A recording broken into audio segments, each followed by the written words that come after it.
অনেকেই জানে না আমি যে নজরুলসঙ্গীত গাই বা এরকম মেলোডিয়াস হয়তো বা পারবো।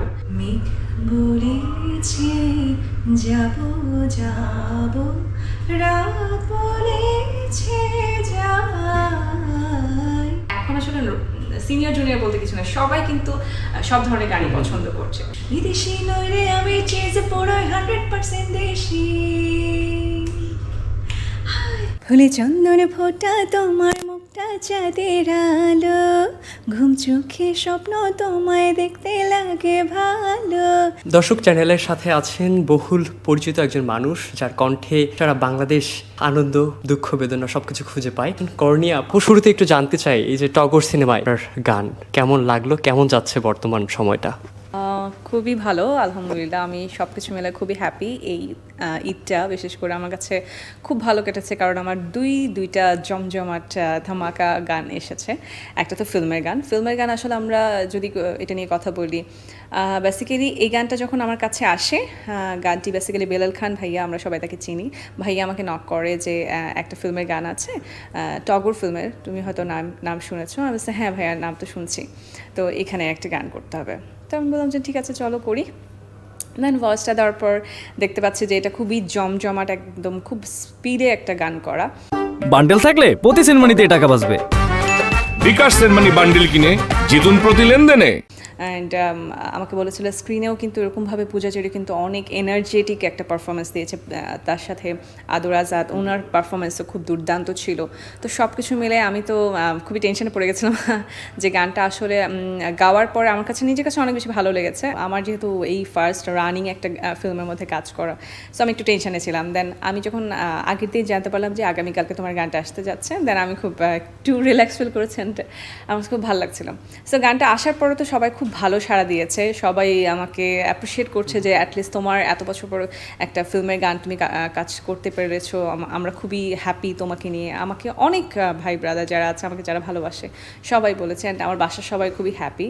অ্যান্ড দেন জামদানি শাড়ির কথা কি বলবো, যে তানভীরের লেখা এবং সুর করা এবং টিউন করা সব কিছু, কম্পোজিশন সব কিছু তানভীরের ছিল। অ্যান্ড গানটা আমাকে যখন তানভীর শোনায়, গানটা শুনে আমার কাছে ক্যাচি লেগেছে। অ্যান্ড আমার কানে বাজছিল যে চাইনা টাকা কারিগরি, লাল জামদানি শাড়ি, তোকে আমায় দেনা, যাবো না বাপের বাড়ি। আপু, একটু আপনার খালি গলায় আমি জামদানি শাড়ির গানটা একটু শুনতে চাই। ওকে, শিওর। ফুলে চন্দন ফোটা তোমার মুখটা চাঁদের আলো, ঘুম চোখে স্বপ্ন তোমায় দেখতে লাগে ভালো। জ্বলে যায় অযথায় অন্তরটা, তুমি নাই কাছে তাই অভাবটা, এভাবেই চলে যাবে জীবন তাড়াতাড়ি। চাই না টাকা কাড়ে কাড়ে, লাল জামদানি শাড়ি, তোকে আমায় দিন না, যাব না বাপের বাড়ি। টাকা কাড়ে কাড়ে, লাল জামদানি শাড়ি, তোকে আমায় দিন না, যাব না বাপের বাড়ি। চমৎকার। ঠিক বছরখানেক হয়ে গেল প্রায় ঢাকায় জ্যাম গান দিয়ে বহুল একটা আলোচনায় আসা। ঠিক বছরের মাথায় আবারও দুটা বড় বড় গান এবং দর্শক শ্রোতার কাছে খুব ভীষণ প্রিয় হয়ে গেছে। আপু, খালি গলায় আর একটু টগর সিনেমার যে 100% দেশি গানটি আছে, একটু শুনতে চাই আপনার থেকে। লোকাল জিনিস, লোকাল ফিলিংস একেবারে করা, বিদেশি মাল পড়ে ভেজাল পড়ে যাবে ধরা। আমার কাছে প্রেমের আদর, সোহাগের রঙিন চাদর, যা কিছু চাইলে নাগর পাবে বেশি বেশি। বিদেশি নয় রে আমি, চেয়ে পড়াই 100% দেশি।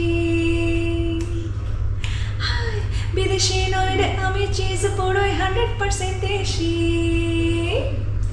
সর্বশেষ একটা গান রবীন্দ্রনাথ ঠাকুরের মেঘ বলেছে যাবো যাবো, স্টেজ পারফর্মের জায়গা থেকে এরকম একটা গানের সাথে এই জার্নিটা বা এই ভাবনাটা আপনার কণ্ঠে যাবে?